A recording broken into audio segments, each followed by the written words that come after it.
Severos, ang chairperson po ng Committee on Women, Children and Family Relations and Gender Equality. Maganda umaga po, ma'am. Magandang umaga rin po, Sir Ted at DJ Chacha. Good morning po and thank you for your time. Ito lang po, unahin ko lang po ito, no?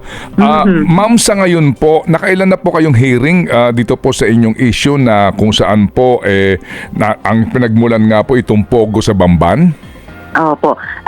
Lahat-lahat siguro nakawalo na kami at nung nakaraang 2 hearing ay dumalo mismo si Mayor Alice Guo. Okay. Ma'am, sa pagdalo po ni Mayor Guo, ano na po ang klaro, ang napatunayan po ninyo muna, tsaka na po muna itong Pogo issue, ito humunang kanya pong pagkatao.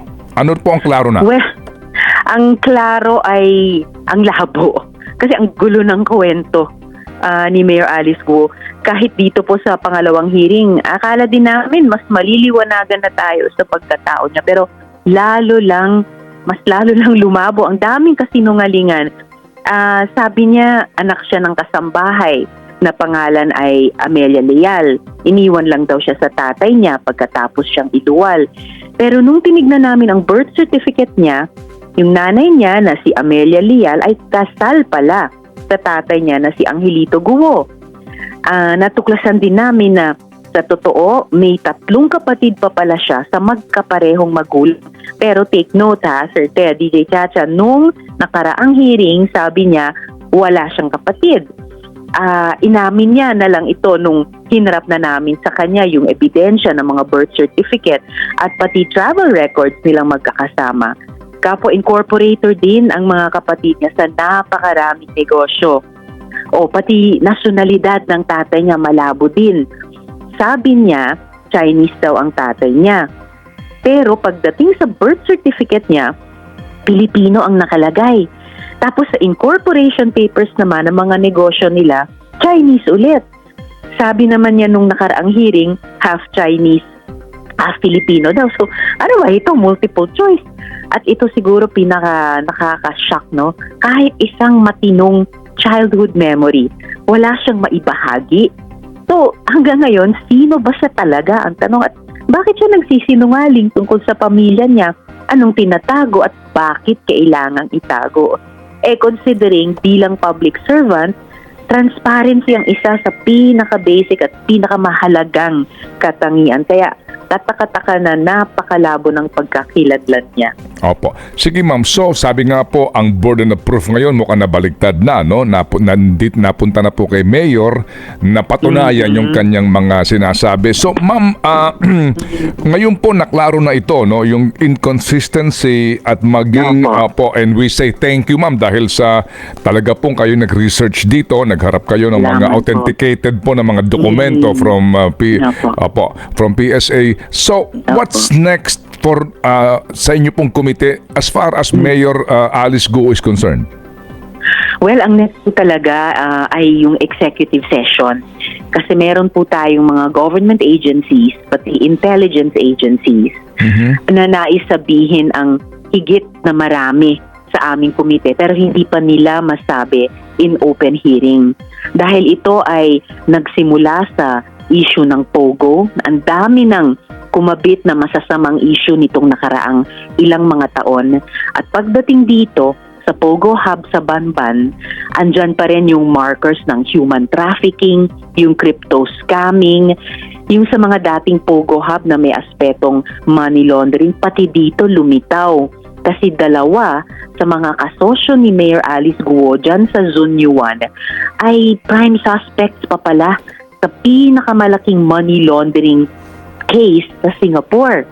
Kahit yung solong inaamin niyang kilala niya at kaugnay niya yung si Huang Ziyang na nakatakas nitong pangalawang raid ng PAOK sa Bamban Pogo Hub.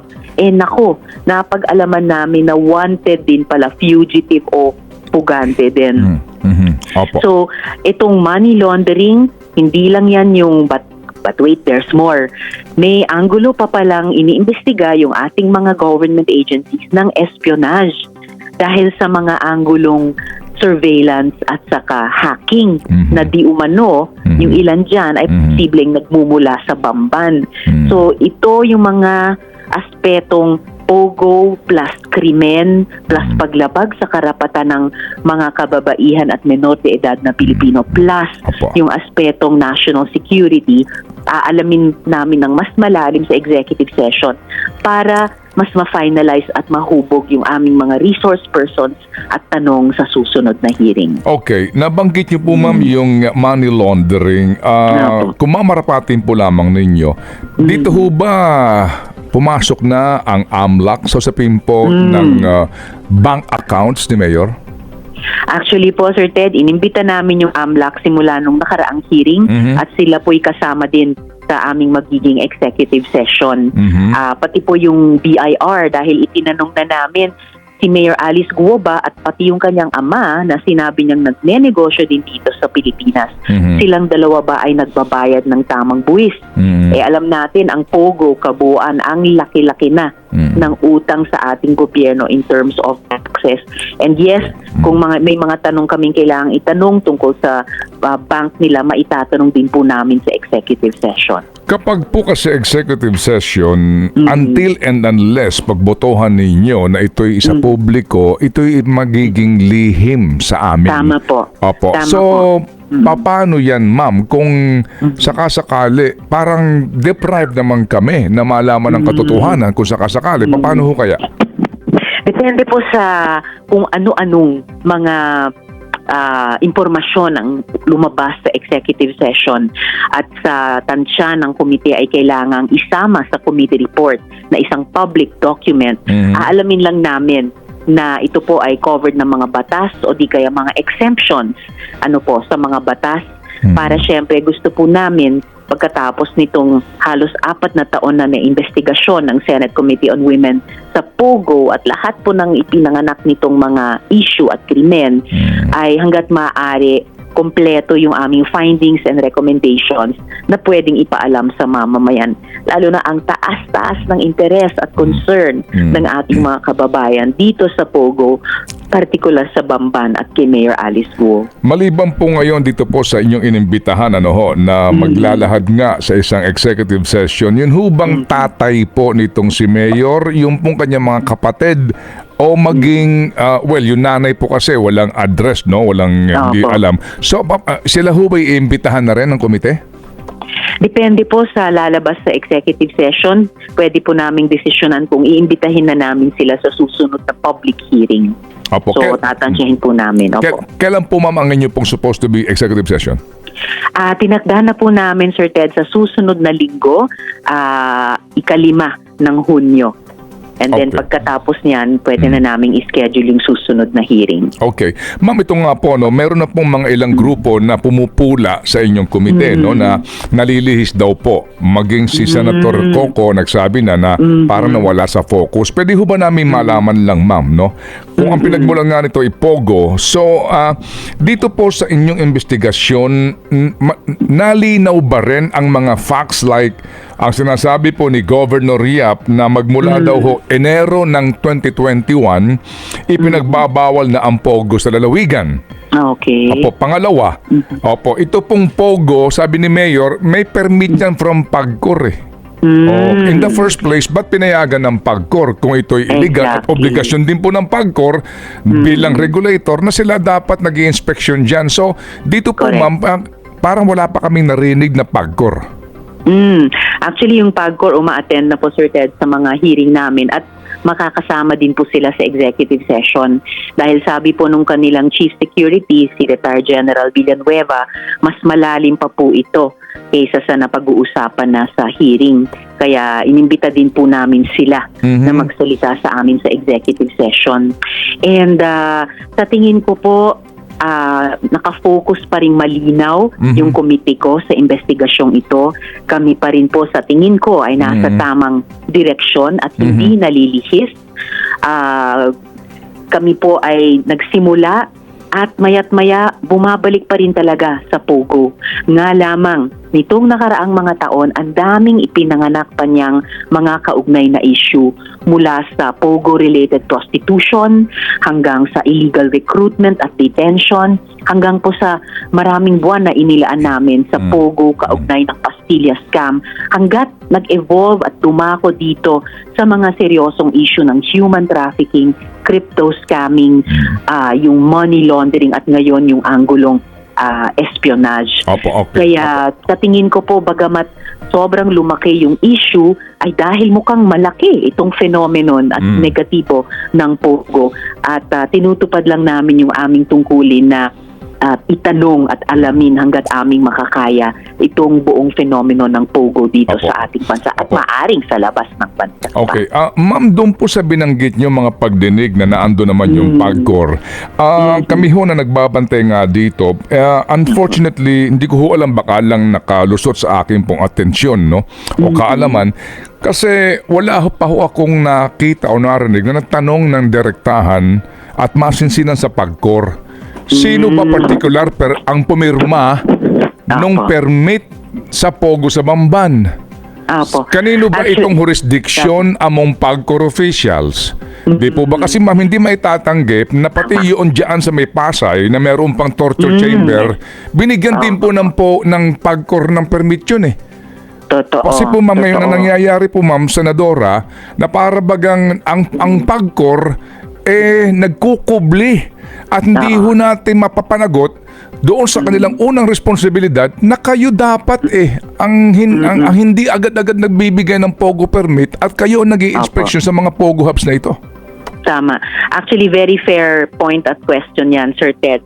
And nitong yugto ng Pogo investigation sa Bamban, actually naitanong na rin namin yan sa PAGCOR.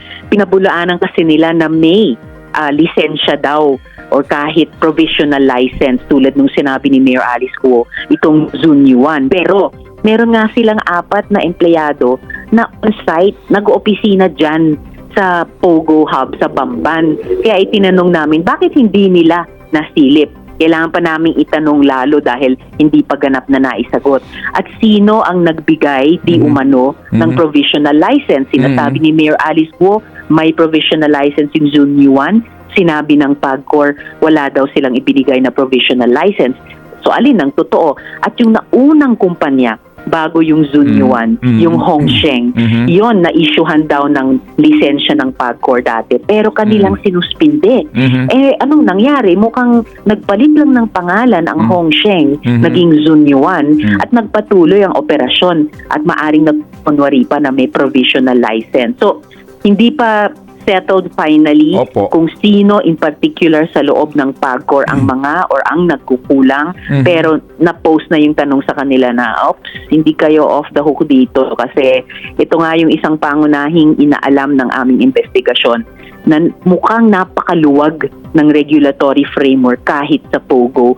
Kaya talagang binabali ang anumang batas o polisiya dyan o nalulusutan sa gaps at saka sa implementasyon. Kaya eto, bumulaga sa atin ang ganitong kalaki at mukhang komplikadong Pogo Hub dyan sa Bamban. Opo, ma'am, kasi kung kaya po natin na magkaroon ng research sa mga birth certificate nitong si Alice, ni Sheila at ni Seaman.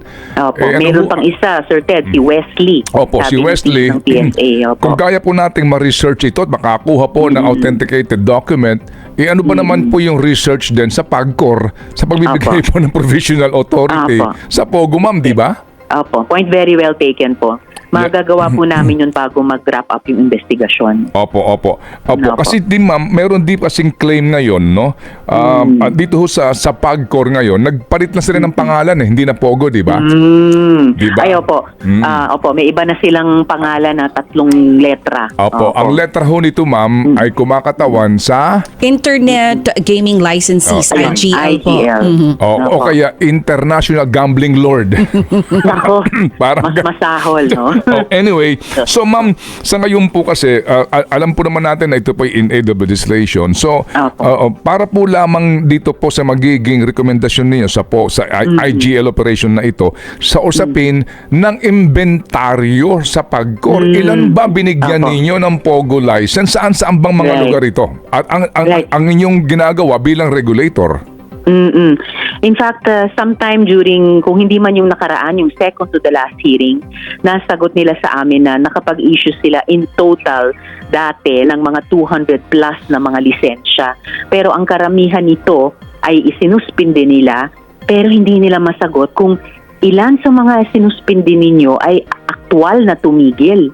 Kasi baka yung iba, tulad mukhang nitong Hongsheng na naging Zunyuan, ay nagpatuloy pa rin kahit sinuspinde na yung kanilang POGO license. And then eto na naman, parang bagong animal na naman yung IGL. Nagbago ba, humigpit ba yung regulasyon kaugnay niyan kumpara sa very sorry track record sa pag-regulate sa POGO? And in any case po, Sir Ted, DJ Chacha, para lang masabi ko, ang posisyon ko naman, tulad ng karamihan naming mga miyembro ng Economic Affairs Committee, nung pinapanguluhan dati ni Sen. Chair Sherwin, pumirma po ako nung committee report niya na paalisin na yung mga POGO na yan sa loob ng 3 buwan.